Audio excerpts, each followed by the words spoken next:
नमस्कार, मैं हूं Navjot Randhawa. Good news today देख रहे हैं आप। शाम के 4 बज चुके हैं। वक्त है हमारे खास कार्यक्रम ये हुई ना बात का, और आज हम ये खास पेशकश आपके लिए लेकर आए हैं यमुना के किनारे से, क्योंकि यहाँ पर आज होने वाला है भव्य दीपोत्सव। देखिए, देव दीपावली वाराणसी में मनाई जाएगी अब से 2 दिन बाद, लेकिन दिल्ली में यमुना किनारे देव दीपावली मनाने की पूरी तैयारियां कर ली गई हैं। और आज यहाँ पर इसी घाट पर 3.5 लाख से ज्यादा दिए जलाए जाएंगे। ये वासुदेव घाट है, यमुना नदी का वासुदेव घाट है, जिसको मार्च के महीने में 2024 मार्च में ही इनॉग्रेट किया गया था एलजी साहब की तरफ से भी, और आज उन्हीं की तरफ से ये पूरा इवेंट ऑर्गेनाइज किया गया। एक बार मैं चाहूंगी अपने कैमरा पर्सन अनुराग, जरा 360 डिग्री दिखा दीजिए आज इस घाट को कितनी खूबसूरती के साथ सजाया गया। और साथ ही साथ यहाँ पर 3.5 लाख दिए अलग अलग फॉर्मेशंस में यहाँ पर बनाए गए हैं। कहीं श्री राम का धनुष बनाया गया है, कहीं पूरा राम दरबार से इसको सजाया गया है, कहीं पर स्वस्तिक बनाया गया है। तो अलग अलग 3.5 लाख दिए, और यहाँ पर आप दूर दूर जहां जहां भी देखेंगे तमाम वॉलेंटियर्स हैं जो कि अपनी तरफ से दिए लगा रहे हैं। दिए लगाने का काम पूरा किया जा रहा है, और इसके साथ ही साथ शाम 5 बजे का वक्त है जब शुरुआत होगी। एलजी यहाँ पर पहुंचेंगे और यहाँ पर शुरुआत होगी कार्यक्रम की।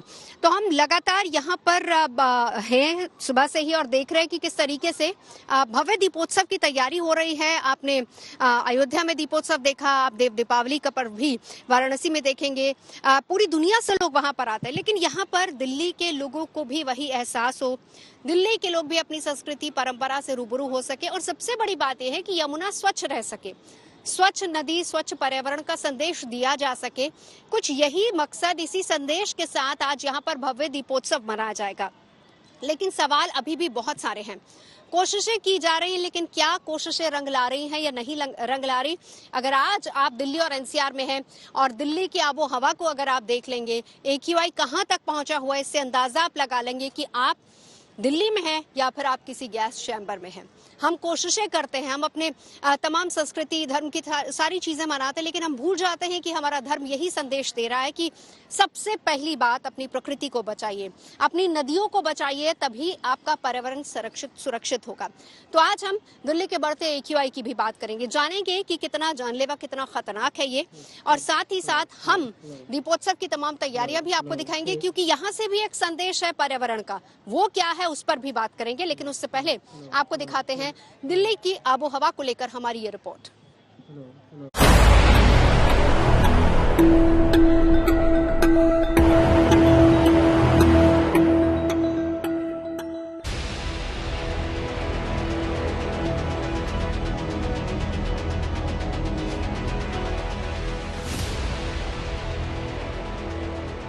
यमुना के पानी में झाग है और दिल्ली की हवा खराब है। फिलहाल राजधानी का यही हाल है। सोचिए, जिस हवा से हमारी सांसें हैं, प्रदूषण ने उस हवा का दम तक घोट रखा है। दिल्ली में तमाम इलाकों में हवा का AQI खतरे के निशान से ऊपर पहुंच चुका है। दिल्ली की सुबह पर धुंध का पहरा है और हवा के हर खतरे में बीमार होने का खतरा है। नवंबर महीने में 2 हफ्ते बीत जाने के बाद मौसम ने करवट ली है।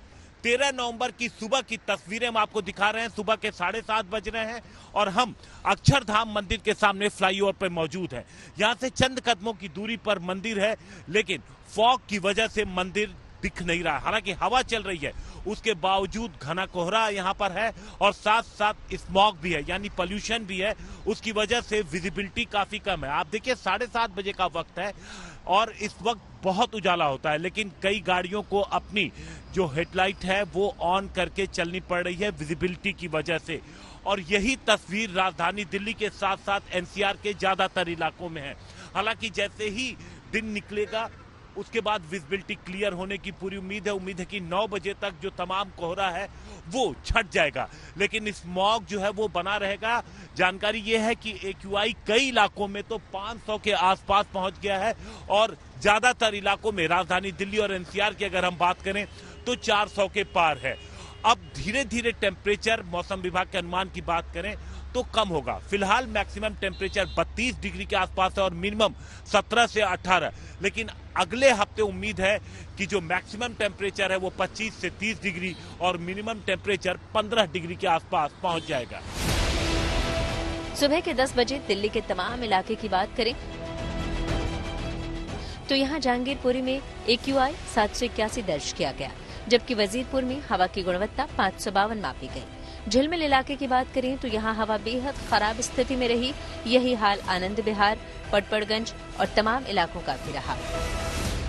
तो दिल्ली NCR में आज जो कोहरा दिखाई पड़ा है उसका असर दिल्ली एयरपोर्ट पर भी हुआ है। विजिबिलिटी प्रभावित हुई है तो कैट-3 ऑपरेशंस शुरू हो गए हैं, लेकिन वो विजिबिलिटी आप समझेंगे कि एक दरअसल रास्ते पर क्या कुछ दिखाई दे रहा है। जब मैं नेशनल हाईवे, एक्सप्रेसवे या ऐसे ट्रैवल करते आगे हुए आ रहा था तो कई जगहों पर जो विजिबिलिटी थी वो 1 किलोमीटर से भी कम थी। और अभी अगर आप राजपथ पर अगर आप देखें इधर तो ज्यादा दूर नहीं है राष्ट्रपति भवन, लेकिन इस समय वो आंखों से ओझल है। और अगर आपको यहाँ पर विजिबिलिटी 1 किलोमीटर से भी कम दिखाई दे रही है तो आप समझिए कि जैसे जैसे आप दिल्ली से बाहर निकलेंगे, खुले इलाकों में निकलेंगे, वहां इसका ज्यादा असर होगा। तो आमतौर पर जो हम दिसंबर के बाद से लेकर के जनवरी महीने में देखते थे वो नवंबर के दूसरे सप्ताह में ही दिख गया है।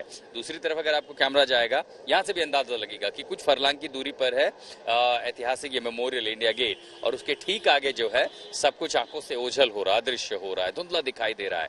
तो धुंध अब तक जो थी उससे ज्यादा दिक्कत नहीं थी, लेकिन अब जब विजिबिलिटी प्रभावित होगी तो उससे आप समझिए कि पूरी तरह से जो यातायात है उस पर बुरा प्रभाव पड़ेगा। और आज ऐसी तस्वीर जो है पंजाब में दिखाई दे रही है, पश्चिम उत्तर प्रदेश के कुछ इलाकों में दिखाई दे रही है, पूरी दिल्ली में दिखाई दे रही है।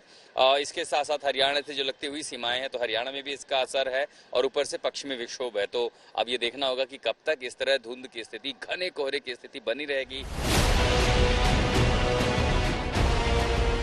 मौसम विभाग की माने तो उत्तर भारत में अचानक छाए घने कोहरे और धुंध की वजह हिमालय क्षेत्र में एक्टिव वेस्टर्न डिस्टर्बेंस है। वेस्टर्न डिस्टर्बेंस की वजह से हवा की दिशा पश्चिम से पूर्व की तरफ चलने लगी है, जिससे अब तक पाकिस्तान और पंजाब के ऊपर जमा हुआ प्रदूषण दिल्ली की तरफ रुख कर गया है। जब धुआं और धूल साथ होते हैं और तापमान गिरता है तो आर्द्रता उसके आसपास इकट्ठा होकर धुंध यानी कोहरे का रूप ले लेती है। इसी वजह से दिल्ली का हाल बेहाल दिख रहा है। हमारा जो पूरा नॉर्थ वेस्ट इंडिया है उसके ऊपर घना से बहुत घना कोहरा छाया हुआ है। ये आप इस चित्र में भी देख सकते हैं कि जो हमारा पालम का आईजाई एयरपोर्ट है वहां पे 0 मीटर की विजिबिलिटी रिकॉर्ड की गई। साथ ही नॉर्थ वेस्ट इंडिया के बाकी सब एयरपोर्ट्स की भी विजिबिलिटी आप देख सकते हैं। इस कोहरे की वजह से जो हमारा मिनिमम टेम्परेचर है उसमें कमी आई है। केवल दिल्ली ही नहीं, चंडीगढ़ तक की हवा की हालत खराब है। सरकारों की हर कोशिश पॉल्यूशन के आगे बेअसर साबित हुई है। चंडीगढ़ में हवा में घुली धुंध के आगे कुछ भी देख पाना मुश्किल होता जा रहा है। यहाँ प्रदूषण की वजह से लोग घरों से बाहर निकलने से बच रहे हैं। फिक्र सेहत की भी है, क्योंकि बढ़ते प्रदूषण के चलते सांसों से जुड़े मरीजों का दबाव अस्पतालों पर बढ़ गया है। हैवी पार्टिकल्स होते हैं ओस के, ठंड के इस मौसम में, तो उनके साथ पोल्यूशन मिलकर नीचे की लेयर पर ही, सरफेस एरिया पर ही इस जमीन के साथ मौजूद रहते हैं, जिससे कि हवा की गुणवत्ता जो है उसमें खराबी नजर आती है। अगर आप वनरेबल पॉपुलेशन में आते हैं जिसमें प्रेग्नेंट वुमेन, चिल्ड्रन और एल्डरली पॉपुलेशन, इसके अलावा जो लोग सर्टेन मेडिकल कंडीशन से सफर कर रहे हैं या अभी अभी ऑपरेशन हुआ है, उन लोगों को पोल्यूटेड एरिया में नहीं जाना है। उन्हें घर के अंदर रहने की हम सलाह देते हैं। अगर आपको जाना पड़ रहा है तो कृपया मास्क का इस्तेमाल करें। और जो बच्चे हैं आप उनको इंडोर प्ले के लिए कह सकते हैं, क्योंकि इस समय जिसमें काफी आपका कह सकते हैं कि ब्रीथिंग एक्सरसाइज या एक्टिविटी होती है जैसे कि फुटबॉल या अदर गेम, उनको अवॉइड करें। ठंड के सीजन में कोहरा होना आम बात है, लेकिन हमें जो धुंध इस वक्त दिख रही है वो दरअसल स्मॉग है। आसान भाषा में कहें तो कोहरे और स्मॉग दोनों का ही संबंध आसमान में छाने वाले धुंध से है, लेकिन दोनों में काफी अंतर है। हवा में तैरती पानी की बहुत ही महीन बूंदों से फॉग बनता है, लेकिन स्मॉग धुएं और प्रदूषण का मिश्रण होता है। मौसम ठंडा होने और आर्द्रता बढ़ने की वजह से आसमान में कोहरा बढ़ता है, जबकि स्मॉग तापमान गिरने के बाद प्रदूषण के बढ़ने से बनता है। दिल्ली इस वक्त धुंध के साए में है। हवा की गुणवत्ता का ग्राफ गिरा हुआ है। जो यमुना दिल्ली की पहचान है उसका हाल भी बुरा है। हाल में हाईकोर्ट तक यमुना के पानी में छठ पूजा की इजाजत से इनकार कर चुका है। ये हाल वहाँ का है जहाँ की परंपरा प्रकृति को पूजने की है। इस वक्त लोगों को शहर शहर नदियों से जोड़ने की आध्यात्मिक यात्रा चल रही है। घाटों पर दीप जलाए जा रहे हैं और नदियों की आरती से इंसान को फिर से प्रकृति के करीब लाने का प्रयास चल रहा है। बावजूद इसके हमारी नदियां बीमार हो रही हैं और हमारे हिस्से की हवा जहरीली होती जा रही है। दिल्ली से आशुतोष और हिमांशु मिश्रा और चंडीगढ़ से अमन भारद्वाज के साथ bureau report, good news today. तो दिल्ली की आबो हवा क्या है? क्या हम और आप यहाँ पर रह सकते हैं? क्या जीवित रह सकते हैं? कितना खतरनाक है ये हमारे लिए, बच्चों के लिए, बुजुर्गों के लिए या वल्नरेबल लोगों के लिए? आज हम इसी पर बात करेंगे। साथ ही साथ दीपोत्सव के रंग भी दिखाएंगे, क्योंकि यहाँ से इस तरह के आयोजनों का मकसद सीधे तौर पर ये होता है कि कम से कम पहली बात हम अपने पर्यावरण के लिए थोड़ा सा जागरूक हों, नदियों को बचाया जा सके। ये तस्वीर एक अनुराग जी साथ ही साथ दिखाते जाइए जरा यमुना नदी की भी, क्योंकि वासुदेव घाट पर मैं खड़ी हूँ और यमुना नदी के ठीक वहीं पर बना हुआ है वासुदेव घाट। यहाँ पर देखने से आपको यमुना बहुत स्वच्छ नजर आएगी और इसमें कोई दो राय नहीं है कि यहाँ पर कम से कम इस घाट पर जहाँ से यमुना बह रही है कोशिशें की गई हैं इसको स्वच्छ रखने की, साफ रखने की।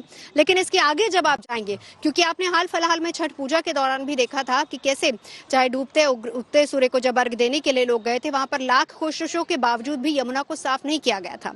आज चाहे कोई भी इलाका हो जहां जहां से यमुना या फिर गंगा जा रही है, वहां पर हर घाट पर कोशिशें ये की जा रही है। तस्वीरें हम आपको अलग अलग घाटों की दिखा रहे हैं जहां पर दीप प्रज्वलित करके लोगों को जागरूक किया जा रहा है। लोगों को ये बताया जा रहा है कि कैसे आप अपने पर्यावरण को सुरक्षित रखें, अपनी नदियों को सुरक्षित रखें, क्योंकि यही आपके शास्त्र, आपका सनातन धर्म यही सिखाता है कि हमें अपनी प्रकृति की, पर्यावरण की रक्षा करनी है। आज हर घाट पर, वाराणसी में गंगा घाट पर आप देखेंगे कि देव दीपावली पर लाखों दिए जलेंगे। हमने सरयू के तट पर देखा था कि कैसे अयोध्या में एक रिकॉर्ड वहां पर बनाया गया था और यहाँ पर भी 3.5 लाख से ज्यादा दिए जलाकर रिकॉर्ड बनाने की कोशिश यहाँ पर भी की जा रही है यमुना की तलहटी पर। कोशिश बस अब यही है कि लोगों को जागरूक किया जा सके और जागरूक करने के मकसद से ही इस तरह के आयोजन किए जा रहे हैं। तो हम इसी पर चर्चा करेंगे। खास मेहमान हमारे साथ जुड़ चुके हैं, मैं एक बार परिचय करा देती हूँ। हमारे साथ इस वक्त मेरे साथ महंत नवल किशोर दास मौजूद हैं अखाड़ा परिषद के। हमारे साथ इस वक्त डॉक्टर गुरफान बेग हैं, डॉक्टर अनिल गुप्ता हैं, बोर्ड मेंबर हैं CPCB के, और मेरे साथ इस वक्त डॉक्टर अंशुमन है धर्मशिला अस्पताल से। बहुत स्वागत है डॉक्टर अंशुमन। यमुना कुछ बेहतर लग रही है, दिल्ली की आबो हवा कैसी लग रही है? देखिए, एक तो मैं डॉक्टर भी हूँ और साथ में सर्जन हूँ। मैक्सिमम टाइम मास्क लगा के ऑपरेशन थिएटर का एयर कंडीशन माहौल में रहना पड़ता है। जब मैं यहाँ गाड़ी से उतर के आ रहा था लाइव के लिए, तो मुझे सडनली लगा कि कुछ सल्फर कंटेनिंग बदबू, मीथेन और सल्फर गैस की बदबू आ रही है। मुझे भी समझ नहीं आया कि ये बदबू आ कहाँ से रही है।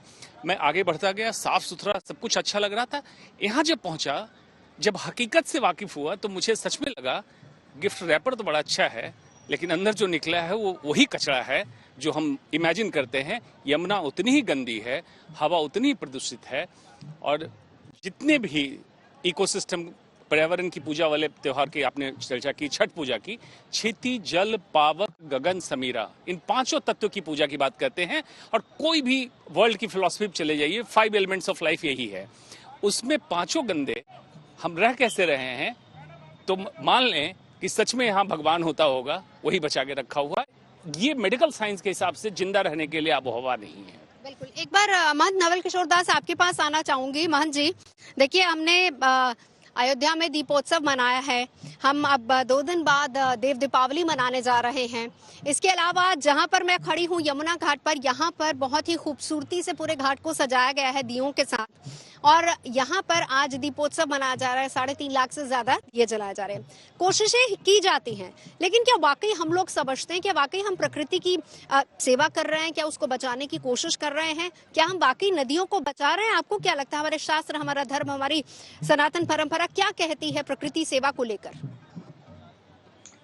देखिए, सनातन परंपरा में हम प्रकृति की उपासना करते हैं, और प्रकृति की उपासना करते करते हमारा ध्येय, हमारी मन, वाणी, हमारी क्रिया प्रकृति के अनुकूल हो जाती है।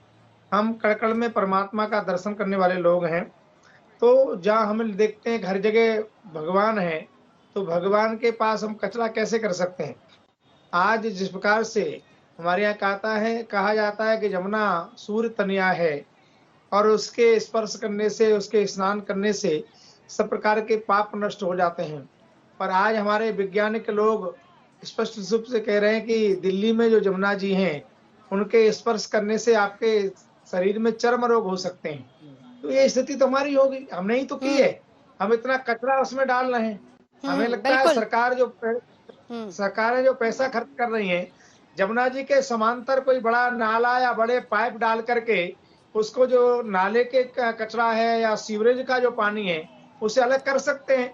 और लोगों की मानसिकता होनी चाहिए। आज जैसे दीप प्रज्वलित किए जा रहे हैं, दीप प्रज्वलित करने का मतलब है अंधेरे से प्रकाश की ओर, अज्ञान से ज्ञान की ओर। तो ज्ञान क्या है? ज्ञान ये है कि भाई अपना घर का कचरा आप बाहर, घर साफ कर रहे हैं, बाहर कचरा कर रहे हैं, ये कहाँ की प्रकृति है? हमारा तो है कि तत्व सर्वत्र पवित्र होना चाहिए, अच्छा होना चाहिए। हम पूरी प्रकृति को भगवान का मंदिर, देवालय मानते हैं, तो मंदिर में हम कचरा तो नहीं डालते। आज इस प्रकार से हम भगवान की हम पूजा करते हैं, मूर्तियां कहीं रोड के किनारे छोड़ देते हैं। ये स्थिति हमारी होगी, तो हर व्यक्ति को उसमें सहायक बनना पड़ेगा। मुझे लगता है केवल सरकारें नहीं कर सकती हैं। बिल्कुल, बहुत सही बात आपने कही कि हम हर तीज, हर त्योहार, मान जी लौटती हूँ आपके पास, हर तीज त्योहार मनाते हैं, लेकिन उसके पीछे का जो संदेश है, उसके पीछे छिपा जो संदेश है, सबसे बड़ा कि प्रकृति सेवा, मानवता की सेवा, प्रकृति की सेवा, हम उसको भूल जाते हैं और टेकन फॉर ग्रांटेड जिसको हम कहते हैं कि वो लिया जाता है। और यही वजह है कि हमारी तमाम नदियों की हालत इस वक्त ये, और उन्हें स्वच्छ करने की जरूरत है। भले जागरूकता अभियान तमाम चल रहे हैं। वापस दिल्ली की आबो हवा पे आएंगे। डॉक्टर गुरफान, आपके पास आना चाहूंगी। देखिए, आरोप प्रत्यारोप, सियासत का सिलसिला एक तरफ, लेकिन आम आदमी जो भुगत रहा है, अब उसमें तो सियासतदान भी आते हैं जो कि दिल्ली में रहते हैं, वो एक तरफ। हालात जो दिल्ली में हैं, ये इसका जिम्मेदार आपको क्या लगता है कौन है? हम कहते हैं कि पराली है, गाड़ियों से निकलने वाला धुआं, फैक्ट्रियों का कचरा, आपको क्या लगता है जिम्मेदार इसका कौन है? ये जो इसकी जिम्मेदारी है, ये साझा करना पड़ेगी। ये कोई एक इसका जिम्मेदार नहीं है। हम लोग और जो इम्प्लीमेंटेशन एजेंसी दोनों हैं, अगर हम जो प्रदूषण, जैसा कि अभी महेंद्र जी ने बताया, आपने भी जिक्र किया कि वाटर प्रदूषण जो हो रहा है और बाकी हो रहा है, अगर हम लोग इन सब चीज़ों का ध्यान नहीं रखेंगे और इसको हम अपनाएंगे नहीं, ये सब चीज़ें कि हमको सफाई रखना हमारा अपने घर जैसा है, तो मेरे ख्याल से ये सब चीज़ें जो हैं इतनी आसानी से नहीं जाने वाली हैं। और दूसरी चीज़ ये है कि जो इम्प्लीमेंटिंग एजेंसीज हैं, उनको भी उतना ही सीरियसली और उतनी ही गंभीरता से लेना पड़ेगा कि हम भी इसको एक हमारे समाज का काम समझ के, अपना एक दायित्व समझ के उसी तेजी के साथ में इसको इम्प्लीमेंट करें, क्योंकि रूल्स रेगुलेशन एग्जिस्ट करते हैं, लेकिन इम्प्लीमेंटेशन जो है वो काफी धीमा रहता है। और जब तक हम जागते हैं, जब तक गाड़ी आगे निकल गई होती है। और वही रीजन है। अभी जहां तक इसका सवाल है, देखिए प्रकृति कहां तक साथ देगी? प्रकृति हमारा साथ देती है। इस बार का जो विंटर का पॉल्यूशन हुआ है, अक्टूबर सबसे गर्म सर्दी का महीना रहा, और अभी तक नवंबर में भी दिल्ली के अंदर आप देख रही होंगी कि पहले 2 हफ्ते में सर्दियां अच्छी तरह से सेट हो जाती है, लेकिन अभी भी आदमी का स्वेटर नहीं निकले हैं। इसका मतलब ये है कि अभी भी गर्मी है। कल रात से टेम्परेचर फॉल हुआ नहीं, है, लेकिन आज सुबह बिल्कुल थोड़ा सा फॉल हुआ है। बिल्कुल बिल्कुल, मैं आऊंगी आपके पास डॉक्टर गुरफान, लेकिन उससे पहले डॉक्टर अनिल को भी थोड़ा सा इंक्लूड कर लेते हैं। डॉक्टर अनिल, गुरफान साहब की बात को थोड़ा सा आगे बढ़ाते हुए एक सवाल आपसे मेरा ये है, क्योंकि देखिए, एक तो सर्दी नहीं आ रही, अब वही बात कि डॉक्टर गुरफान जो कह रहे थे कि अब देखिए 12-13 तारीख होने वाली है, लेकिन अभी तक कोई एहसास सर्दी वाला है नहीं। मॉर्निंग में थोड़ा सा था, ठंडक थी, लेकिन फुली जो हम कहें कि वेदर विंटर सीजन अभी शुरू नहीं हुआ है प्रॉपरली। लोगों के जहन में ये भी एक बहुत बड़ा सवाल है कि सर्दियों में हाल और बुरा तो नहीं होगा फॉग और स्मॉग का? जी नवजोत जी, नमस्कार आपको और सभी दर्शकों को नमस्कार। मुझे लगता है इस सीजन में आज जो है सबसे ज्यादा ठंड रही है, और इसी का ये रीजन रहा है जो दिल्ली की आसमान में आज आपको स्मोग नजर आया, और जिस तरीके से आज हवा की गति बिल्कुल शून्य के बराबर है। मुझे लगता है आने वाले दिनों में अब ठंड बढ़ेगी और स्मोग बढ़ेगा, और इसमें कोई दो राय नहीं है, क्योंकि अक्टूबर हमारे लिए फिर भी ठीक रहा। पर ये, और आज देखिए, आज AQI तो कई जगह, अगर हम PM 2.5 की बात करें तो एक जगह 1500 तक मैक्सिमम रिकॉर्ड किया गया। मैं पहले से ही पिछले बार भी डिबेट्स में कहता रहा हूं कि हम लोग जो सरकारें हैं, जो इंटरनल पोल्यूशन जो होता है उसको हम ठीक नहीं कर पा रहे। एक चीज और मैं आपको बताना चाहूंगा, 2024 एक ऐसा साल रहा है जहां अभी तक 1 जनवरी से एक भी दिन AQI हमारा बहुत अच्छा नहीं रहा, यानी AQI 50 से नीचे नहीं रहा। एक भी दिन AQI 50 से नीचे, यानी कि बहुत अच्छी हवा जिसको हम कहते हैं, वो नहीं मिली। मेरा मानना है अगर गर्मियों के दिनों में, बारिशों के दिनों में अगर हमारा AQI 100 के नीचे है, तभी हम सर्दियों में 200 अचीव कर पाएंगे। पर होता क्या है, बाकी दिनों में जिनको हम अच्छा कहते हैं वहां 200 तक पहुंचता है, और सर्दियों में क्योंकि कुछ नेचुरल कंडीशन होती है, कुछ इंटरनल पोल्यूशन होता है, कुछ स्टेबल बर्निंग आती है, तो हमारा AQI 500 के पास होता है। आज हमारे 39 मॉनिटरिंग स्टेशन दिल्ली में और NCR में अलग हैं, किसी भी जगह 400 से नीचे नहीं आया। ये सरप्राइजिंग है, और ये मुझे लगता है कि जितना लोगों का काम है उतना सरकारों को काम है। मैं बार बार कहता हूँ, कई बार मैं बोर्ड में भी हूँ, पर सरकार शायद सही ढंग से काम नहीं कर रही। सरकार कॉस्मेटिक काम करती है, जो इंटरनल सोर्स में मानता हूँ 1/3 के करीब रहता है मिनिमम, उसको अगर हम राउंड द ईयर काम करें। देखिए दिल्ली या NCR में हमारे पास कोई एनवायरमेंटल प्लान नहीं है, कोई एयर शेड पे काम नहीं करता। अगर क्या इसको हम एक दिन का विषय नहीं ले सकते? और मैं फिर कहता हूँ, एक दिन में पर्यावरण ठीक होने नहीं वाला नहीं है, आपको 5 ईयर बनाना पड़ेगा, विशेषज्ञों को बिठा के बनाना पड़ेगा, 365 दिन काम करना पड़ेगा। सही अगर आपके 5 ईयर प्लान की जरूरत है। फॉग और स्मॉग का, डॉक्टर अनिल, फॉग और स्मॉग का अंतर भी मैं आपसे समझूंगी, लेकिन उससे पहले जरा एक बार डॉक्टर अंशुमन आपके पास आते हुए, सर ये बताइए कि आप ग्लव्स लेकर आए थे, हालांकि पॉसिबल नहीं है कि हम वहां तक जा सके, वो इसलिए पॉसिबल नहीं है क्योंकि स्टेयर्स से नीचे बिल्कुल रास्ता ब्लॉक किया हुआ है और मना किया गया कि आप उधर नहीं जा सकते हैं। और डॉक्टर साहब, आप ग्लव्स क्यों लेकर आए? यमुना के पानी से आपको भी डर लगता है? देखिए, सच्चाई यही है कि जब मुझे कहा गया कि यमुना बैंक से करना है और पानी की स्थिति भी आप देख लीजिएगा, तो मेरी हिम्मत नहीं हुई कि डायरेक्टली जाके मैं पानी को टच करूं।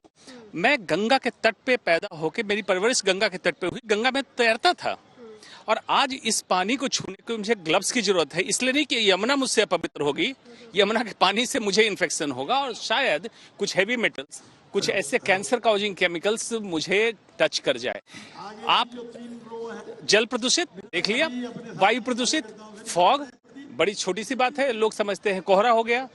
ठंड में हुआ क्या? कुछ नहीं हुआ, सिर्फ टेम्परेचर डाउन हुआ, ऊपर से वेपर नीचे डाउन हुआ, और ऊपर जमा हुए सारे पोल्यूशन को लेके नीचे आया। स्मोक कहते हैं, जब स्मोक और फॉग मिले, इसका नाम मैंने नया कॉइन किया है जो दिल्ली में है, पोलॉग। Pollution along with fog is polog, especially coined for India, especially Delhi. और इसमें जब आप देखेंगे तो आपको heavy metals, cadmium, arsenic, mercury, molybdenum, zinc type के एलिमेंट, डाइऑक्सिन जो पावर प्लांट जो ग्रीन एनर्जी के नाम पे चल रहा है ओखला, उससे निकल रहा है। फुरान वियतनाम वॉर में ऑरेंज केमिकल के नाम से इस्तेमाल किया गया था, अमेरिका ने इस्तेमाल किया, आज तक खत्म नहीं हुआ। दिल्ली की जनता को क्या होगी? कार्सिनोजेनिक, हार्ट अटैक बढ़ा है, डायबिटीज केसेस बढ़ रहे हैं, ओबिसोजेन, लोग कम खाएंगे मोटे होते जाएंगे दिल्ली वाले, गाल फैलता जाएगा, चेहरे पे धब्बे, झुर्रियां आएगी। कहाँ हैं हम? म्यूटाजेन, गर्भ में पल रहे बच्चे में प्रॉब्लम, न्यूरोटॉक्सिक, एक समस्या है। खास बात, पूरे हिंदुस्तान के नीति निर्धारक दिल्ली में रह रहे हैं, आप भी इसी हवा में हैं, इसी पानी में हैं, जरा सोचिए साहब। बिल्कुल, और जिस एरिया में वो रह रहे हैं आज उसका AQI भी 300 के आसपास है। और आज हम दिल्ली में यमुना किनारे वसुदेव घाट से दीपोत्सव की तैयारियां भी आपको दिखा रहे हैं, क्योंकि कुछ ही देर बाद दीपोत्सव की शुरुआत होने वाली है। और साथ ही साथ इस दीपोत्सव के पीछे जो मकसद है उसको लेकर चर्चा भी कर रहे हैं। चर्चा इसी मुद्दे को लेकर कि कैसे हम अपने पर्यावरण को सुरक्षित बनाएं, कैसे नदियों को स्वच्छ बनाएं और कैसे वातावरण को पूरी तरह से रहने लायक बनाया जाए। खास मेहमान लगातार हमारे साथ जुड़े हुए हैं, महंत नवल किशोर दास हैं, डॉक्टर अंशुमन हमारे साथ है, डॉक्टर बेग हमारे साथ है, डॉक्टर अनिल है, और हमारे साथ इस वक्त डॉक्टर अक्षय बुद्धि राजा भी मौजूद है। डॉक्टर साहब, पहले तो मैं माफी चाहूंगी कि पिछले सेगमेंट में आपसे बात नहीं हो पाई, कुछ मिसकम्युनिकेशन था, लेकिन आप ही के पास अब आते हुए सबसे पहला देखिए सवाल ये है कि जो AQI का हाल है, और आपने हमारे तमाम पैनलिस्ट को भी सुना, इस वक्त जो AQI का हाल है, जो भी शख्स अपने घर के बाहर कदम रख रहा है, विदिन 10-20 मिनट्स उसके गले में खराश हो रही है। और आज चर्चा सिर्फ इस बात की हो रही है आपस में कि आज खराश पता नहीं क्यों हो रही है, कल तक तो हम बिल्कुल ठीक थे। कितना असर सेहत पर हो रहा है और आगे आने वाले समय में हमारी सेहत के लिए कितना जानलेवा हो सकता है पोल्यूशन? बिल्कुल, ये हमारे हॉस्पिटल में भी चर्चा हो रही थी सुबह से कि हम मरीज देख रहे हैं, बट हम खुद ही अभी हमारी नाक बह रही है, हमारे गले में खिचखिच हो रही है, और ये तो पहला दिन है।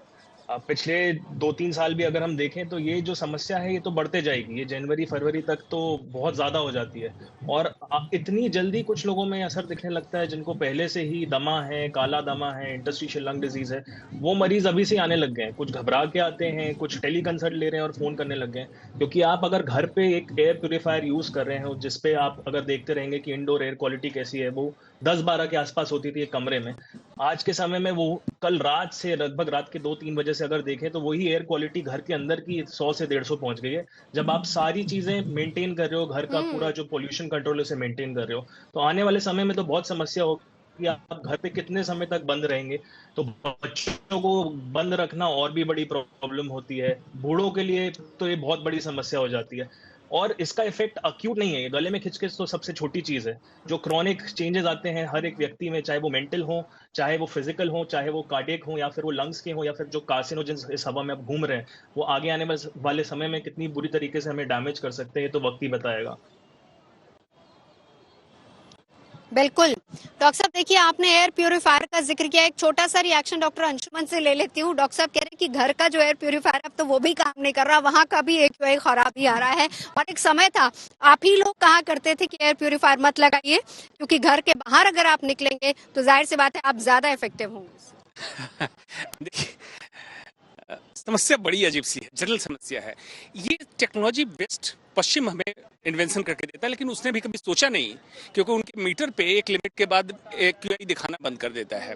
सिमिलरली एयर प्यूरिफायर की बात उन्होंने कही, फिल्टर कब चेंज होना है, बाहर क्या होना चाहिए, स्मोक की बात उन्होंने कही, पोलॉग जो मैं कह रहा हूँ उसकी बात भी नहीं कही है। हम स्मॉग और फॉग से ऊपर पोलॉग तक पहुंच चुके। तो दिल्ली में पोलॉग मतलब हैवी मेटल्स को, रेडॉन को, डाइऑक्सिन को फिल्टर करने के लिए कहाँ से करेंगे? दूसरा, आपका एक्विंटेंस है नहीं, इनर एयर आउटर एयर में कितना बैरियर है आपके पास? भारत की घर बनाने की जो टेक्नोलॉजी है क्या ऐसी है पूरी तरह सील है? नहीं है। क्या हम फिल्टर एयर प्यूरिफायर का इतना फ्रिक्वेंटली चेंज करते हैं? नहीं करते हैं। आउटडोर एक्टिविटी एवरेज ह्यूमन की यहाँ कितनी ज्यादा है? एयर कंडीशन गाड़ियां कितनी हैं और कितने लोग आउट ऑफ एयर कंडीशन? तो बहुत सारी समस्या है, बहुत सारी समस्या, उस पर आगे बात करेंगे। और सेहत का ख्याल कैसे रखें, सबसे इम्पोर्टेंट क्वेश्चन है। लेकिन उससे पहले महंत जी, सेहत से पहले मुझे लग रहा है कि अगर हम प्रकृति का ख्याल रख ले महंत नवल किशोर दास, तो शायद हमारी सेहत ऑटोमेटिकली ठीक हो जाएगी। आयोजन तो तमाम होते हैं बचाने के लिए, प्रकृति को बचाने के लिए, नदियों को बचाने के लिए पैसे खर्च किए जाते हैं, पॉलिसीज बनती है, मंत्रालय अलग अलग बन जाते हैं, लेकिन देखिए कि हाल क्या हो रहा है। देखिए बहन जी, केवल मैंने पहले भी कहा है, केवल सरकार के पैसे खर्च करने से संभव नहीं है। हर व्यक्ति को इसमें अपनी सहभागिता सम्मिलित करनी होगी, एक बात। और आज केवल प्रकृति नहीं, लोगों की प्रवृत्ति भी दूषित हो गई है। लोगों के मन, वाणी, व्यवहार सब पर प्रकृति का प्रभाव पड़ता है। तो स्वाभाविक है, कई प्रदूषण तो बहुत है, मानसिक प्रदूषण है, वैचार के प्रदूषण है, व्यवहार के प्रदूषण है। और इस सबके मूल्य में है कि हमारे अंदर कहीं न कहीं मानवत्व का क्षरण हो रहा है। हम दीपावली तो मना रहे हैं, पर देव देवताओं का आचरण है जिससे हम देवत्व को प्राप्त होंगे, उससे कहीं न कहीं विलुप्त होते जा रहे हैं। हमारे अंदर कहीं न कहीं वैचार की दृष्टि से आसुर की वृत्ति आती जा रही है, इसे निशाचर वृत्ति कहते हैं। हमारा भला हो, दूसरे को जो होना हो सो हो। पर मैं कहता हूँ प्रदूषण होने से तो तुम्हारा भी भला नहीं होगा, किसी का भला होने वाला नहीं है। इसलिए हमारे यहाँ तो कहा सर्वे भवन्तु सुखिनः सर्वे सन्तु निरामया, सब सुखी है तब तुम सुखी हो। इसलिए मैं यहाँ कहता सबका भला हो, सबका कल्याण हो। इसलिए मुझे लगता है वैचार की दृष्टि से भी लोगों को जो प्रदूषण हो रहा है उसको नियंत्रण करना होगा, और सरकार कोई ऐसी योजना बनाए जिसमें लोगों की सहभागिता हो तो बहुत आवश्यक होगा। खाली जनता के आपके पास आते हुए मान जी आपने बड़ी अच्छी बात कही है कि सबके सहयोग की जरूरत है। लेकिन डॉक्टर बेगम आपके पास आते हुए चर्चाएं बहुत होती हैं इसको लेकर, लेकिन हम वही बात है कि डॉक्टर अनिल कह रहे थे कि 365 दिन भी बहुत कम पड़ जाएंगे, 5 साल की योजना बनानी होगी, अभी से तैयारी शुरू करनी होगी। उससे पहले सवाल सबसे बड़ा ये है कि ये जो हालात हैं पर्यावरण के AQI के, ये कब तक आगे रहने वाले हैं का सवाल है। अभी तो ये हर चीज लेट हो रही है इस सीजन के अंदर, तो यही जो पीक्स आ रही हैं ये भी 10 दिन लेट हुई हैं। तो जिस हिसाब से एकदम से दस्तक दी है ठंड ने रात को, और हवाएं एकदम धीमी हुई हैं, आने वाले 2 हफ्ते काफी मतलब खतरनाक रहने वाले हैं।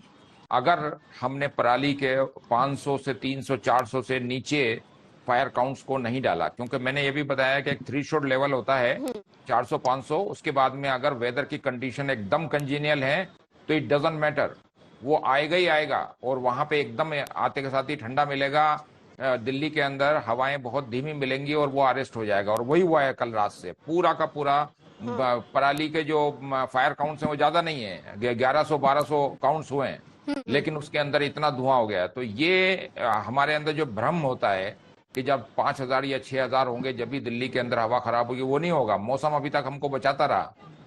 अभी तक के हवाएं नॉर्थ वेस्ट कभी मतलब बहुत कम हुई पिछले 15-20 दिन के अंदर। तो ये समय अभी चलेगा, और अगर हमने और ध्यान नहीं दिया तो अभी देखिए दूसरा वाला जो क्लाइमेट का प्रकोप है वो आने वाला है। अभी आज ही खबर ये थी कि अभी ला नीना सेट होने वाला है। जब ला नीना सेट होता है तो कड़ाके की ठंड पड़ती है, और वो अगर सेट हो गया दिसंबर होते होते तो कड़ाके की दम पड़ेगी दिसंबर जनवरी में। और जैसे ही ज्यादा ठंड पड़ी, ज्यादा टेम्परेचर हुआ, बाउंड्री लेयर नीचे आई और प्रदूषण बहुत ज्यादा हो गया, तो कोहरा ज्यादा होगा। बिल्कुल, जाहिर सी बात है। चलिए डॉक्टर अनिल, अब आपके पास आते हुए, क्या हालात आने वाले समय में रह सकते हैं जब सर्दी बहुत ज्यादा बढ़ेगी, ठंड ज्यादा बढ़ेगी? मुझे लगता है कि जैसे जैसे ठंड बढ़ेगी वायु प्रदूषण बढ़ेगा, स्मोक बढ़ेगा। आपने पीछे पूछा था कि फॉग और स्मोक में क्या अंतर है। मैं आपको एक लेमन की तरह एग्जाम्पल देता हूँ कि अगर उसमें रोना दिखाएं, आप जो भी महिलाएं मैंने देखा भी आई। आवाज आ रही है? जी जी सर, सुन पा रहे हैं आपको। मैं देखिए, अगर आप आज के समय में पहाड़ों पे हों और व्हाइट शर्ट पहन के निकले और आपकी शर्ट गीली हो जाए तो समझे फॉग है, और वही व्हाइट शर्ट अगर आप दिल्ली की सड़कों पे पहन के निकले और वो ब्लैक हो जाए तो समझे स्मोग है। ये लेमन के लिए एग्जाम्पल है। एक चीज और है, आज वासुदेव घाट पे आप खड़े हैं, 3.5 लाख दिए जला जा रहे हैं। थोड़ा सा प्रकृति साथ दे रही है कि आज हवा की स्पीड 0 के बराबर है, तो मुझे लगता है देव दीपावली पे ये इतने सारे दिए जल जाएंगे, अच्छी बात है।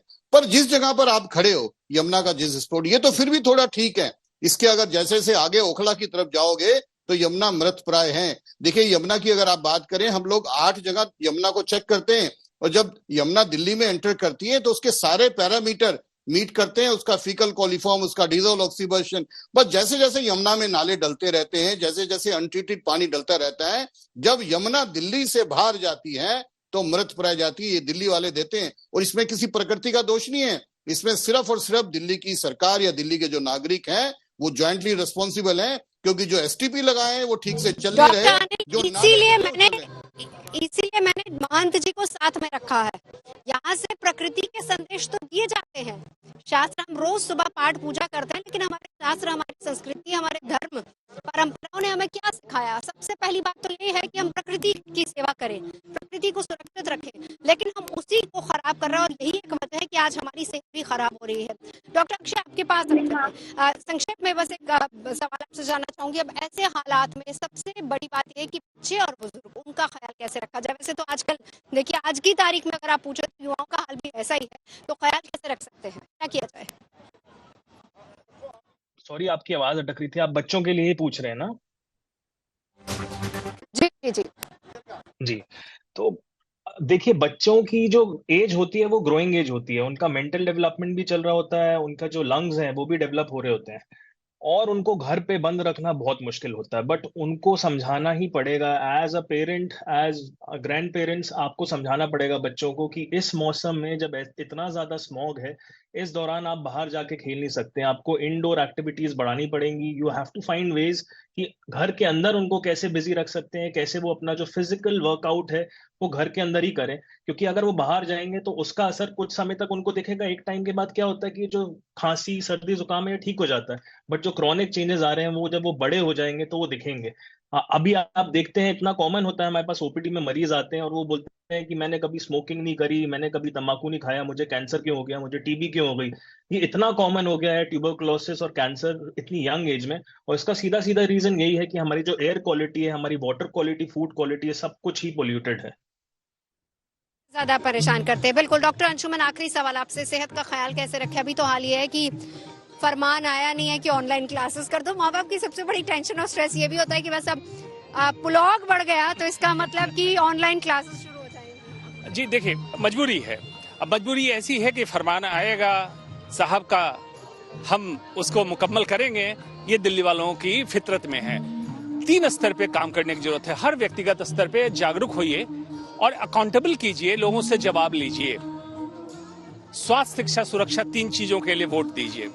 दूसरा, सामुदायिक स्तर, हर समुदाय अवेयर हो जाए कि क्षितिजल पावक गगन समीरा को दूषित नहीं होने दे। सामुदायिक मतलब आपके सोसाइटी, RWA से लेके सारे जितने एनजीओज हैं, और सरकार के स्तर पे उसमें जल और वायु, ये किसी सरकार को नहीं देखेगी, दिल्ली की सरकार, केंद्र सरकार, हरियाणा की सरकार। एनजीटी का फैसला 2015 का आया हुआ है कि हरियाणा से पानी को छोड़ के रखें, यमुना में तेजी से बढ़ने दें, STP के इम्प्लीमेंट करें, एग्जीक्यूशन करें। बिल्कुल, चलिए बहुत बहुत शुक्रिया तमाम खास मेहमानों का साथ जुड़ने के लिए। लेकिन चलते चलते एक तस्वीर दिखा दें, यहाँ पर दीप प्रज्वलित होने शुरू हो चुके हैं, तो शुरुआत हो चुकी है यहाँ पर दीपोत्सव की। सिविल डिफेंस के तमाम लोग हैं यहाँ पर जो इस वक्त दीप प्रज्वलित यहाँ पर कर रहे हैं। 3.5 लाख दिए इस वक्त वासुदेव घाट पर जलाए जाएंगे और इस पूरे घाट पर दीप प्रज्वलित करने का जो सिलसिला है उसकी शुरुआत अभी हो चुकी है। फिलहाल हम यहाँ पर रुकेंगे एक ब्रेक के लिए, लेकिन यहाँ से हम आपको दिखाते रहेंगे तमाम तस्वीरें। छोटा सा ब्रेक।